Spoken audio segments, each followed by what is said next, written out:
حضرت امام حسین علیہ السلام کی شہادت کے بعد جو فتنے پیدا ہوئے اور جن کے متعلق تاریخ میں درج ہے، ان میں بیشتر بالکل درست ہے۔ امام حسین علیہ السلام کے قاتلوں میں سے کوئی شخص ایسا نہ بچا کہ جو کسی نہ کسی عذاب میں مبتلا نہ ہوا۔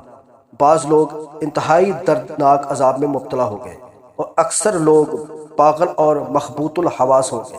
بحوالہ الحسین عربی صفحہ نمبر 164۔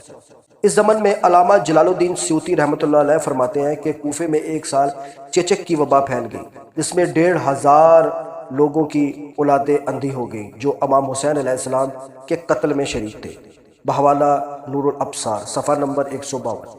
حضرت ابو الشیخ فرماتے ہیں کہ ہم لوگ ایک مجلس میں بیٹھ کر آپس میں بات چیت کر رہے تھے کہ جس کسی نے کسی بھی طرح حضرت امام حسین علیہ السلام کے قتل میں کوئی اعانت کی تو مرنے سے قبل وہ ضرور کسی نہ کسی عذاب میں مبتلا ہو۔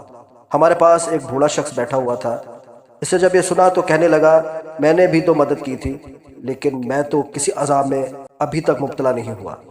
اس کے بعد وہ بوڑھا شخص چراغ درست کرنے کے لیے اٹھا تو چراغ کی لو نے اس کے کپڑوں کو آگ لگا دی جو اس کے جسم تک پہنچ گئی اور اس کا پورا بدن جلنے لگا۔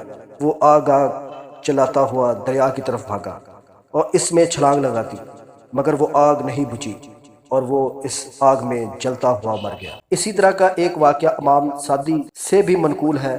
وہ بھی فرماتے ہیں کہ ہم نے بھی اسی طرح ایک شخص کو بات کرتے ہوئے دیکھا اور وہ بھی اسی طرح جلتے ہوئے کوئلے کی مانند بن گیا۔ بحوالہ سوائق البرقع۔ امام ازدی رحمۃ اللہ علیہ بیان کرتے ہیں کہ ایک روز ہم لوگ ایک جگہ بیٹھ کر واقعہ کربلا کے بارے میں گفتگو کر رہے تھے اور ظالم کوفیوں کے ظلم و ستم کا تذکرہ کر رہے تھے۔ ہمارے پاس ایک خارجی بوڑھا بھی بیٹھا ہوا تھا۔ جب ہم میں سے کسی نے کہا کہ حضرت امام حسین علیہ السلام کی شہادت کی خبر سن کر دنیا میں کوئی ایسا نہ تھا جس نے خوشی کا اظہار کیا ہو اور اس پر اللہ تعالیٰ کا قہر نازل نہ ہوا ہو، یہ سن کر وہ خارجی ہنسا اور کہنے لگا، یہ غلط ہے، میں عراق میں امام حسین علیہ السلام کے قتل پر خوش ہوا تھا اور دیکھ لو ابھی تک تمہارے سامنے بالکل صحیح اور تندرست بیٹھا ہوں۔ اس بوڑھے کی یہ بات سن کر ہم سب خاموش ہو گئے۔ چند لمحوں کے بعد جس چراغ کے پاس وہ بیٹھا ہوا تھا اس میں سے ایک شرارہ نکلا اور اس کے کپڑوں میں آگ لگ گئی۔ اس نے آگ بجھانے کی بڑی کوشش کی مگر ناکام رہا۔ اس کی یہ حالت دیکھ کر ہم لوگ ڈر گئے اور اپنی اپنی جگہ سے اٹھ کھڑے ہوئے۔ وہ آگ کے شعلوں میں بھاگتا ہوا ایک نہر میں جا کے کود پڑا۔ قہر الہی کے باعث اس کی مصیبت وہاں بھی ختم نہ ہوئی۔ ندی کے پانی نے تیل کا کام کیا۔ ہمارے دیکھتے ہی دیکھتے آگ کے شعلے اس کے جسم سے بلند ہو گئے اور اس کی ہڈیاں اور گوشت پوست جلنے لگا۔ یہ دیکھ کر ہم سب کو بڑی عبرت ہوئی اور ہم لوگ توبہ کرنے لگے۔ تھوڑی دیر بعد وہ جل کر کوئلہ ہو گیا۔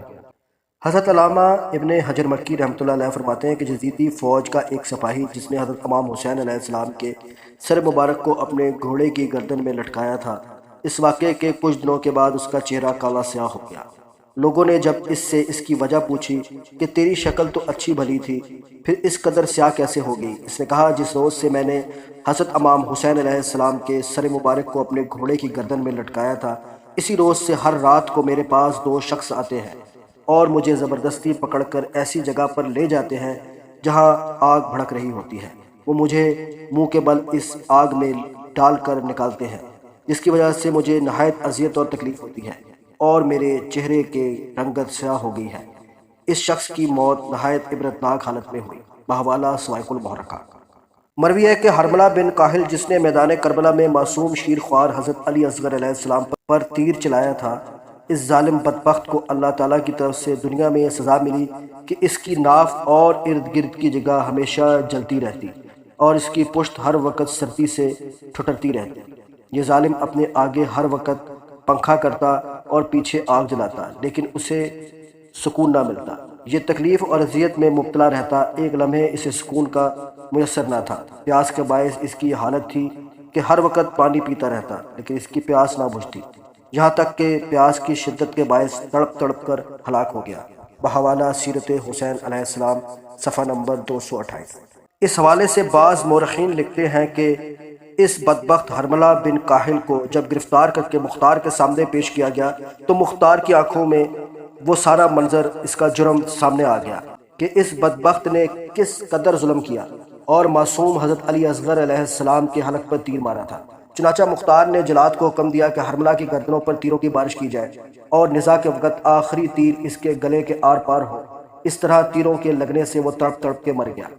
بحوالہ نقش کربلا صفحہ نمبر 74۔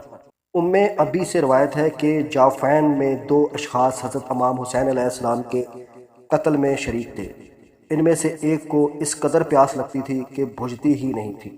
حضرت سفیان فرماتے ہیں کہ میں نے ان میں سے ایک کے بیٹے کو پاگل دیکھا تھا۔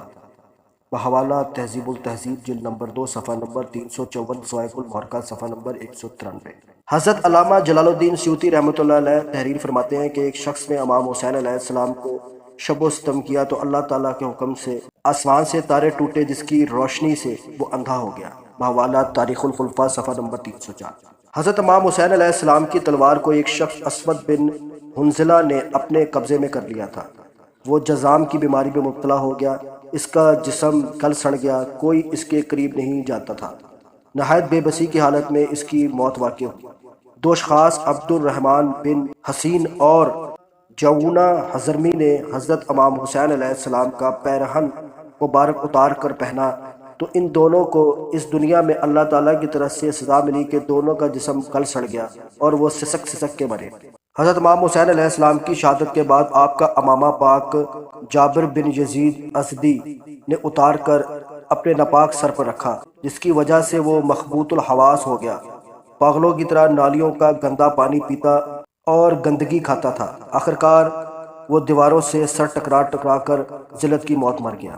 علامہ زہری سے روایت ہے کہ امام حسین علیہ السلام کے قاتلوں میں سے کوئی بھی شخص دنیا کی سزا سے بچ نہ سکا۔ بعض دردناک طریقے سے قتل ہوئے، بعض اندھے ہو گئے، اور جو لوگ برسر اقتدار تھے بہت تھوڑی مدت میں ان کا اقتدار ختم ہو گیا۔ علامہ ابن حجر عسقلانی نے حضرت صالح سے روایت کی ہے کہ فرماتے ہیں کہ میں نے حلب میں خواب دیکھا کہ ایک کالا سیاہ کتا پیاس کی شدت کے باعث منہ سے زبان نکالتا ہے۔ میں نے ارادہ کیا کہ اس کو پانی پلا دوں، مگر اس اثناء میں مجھے غیب سے آواز آئی، خبردار اسے پانی نہ پلا، یہ حسین بن علی علیہ السلام کا قاتل ہے، یہ قیامت تک اسی طرح اس سزا میں مبتلا رہے گا۔ بحوالہ مسند الفردوس۔ میدان کربلا میں جب یزیدی فوج نے اہل بیت نبوت پر پانی بند کر دیا اور سب پیاس کی شدت کے باعث بہت بےتاب ہوئے تو ایک بدبخت حضرت امام حسین علیہ السلام کی طرف آیا، آپ سے مخاطب ہو کر بولا کہ اس کو دیکھو، یہ شخص اپنے آپ کو گویا جگرے گوشہ آسمان سمجھتا ہے، لیکن یہ اس کے پانی سے ایک قطرہ بھی نہیں چکھ سکے گا، یہاں تک کہ پیاسا ہی مر جائے گا۔ اس کی یہ بات سن کر امام حسین علیہ السلام نے دعا فرمائی، اے اللہ اس کو پیاسا ہی مارنا۔ اس کے بعد اس شخص کا یہ حال ہو گیا کہ بہت زیادہ پانی پینے کے باوجود بھی اس کی پیاس نہیں بجھتی تھی، یہاں تک کہ وہ پیاسا ہی مر گیا۔ بحوالہ صواعق المحرقہ صفحہ نمبر 195۔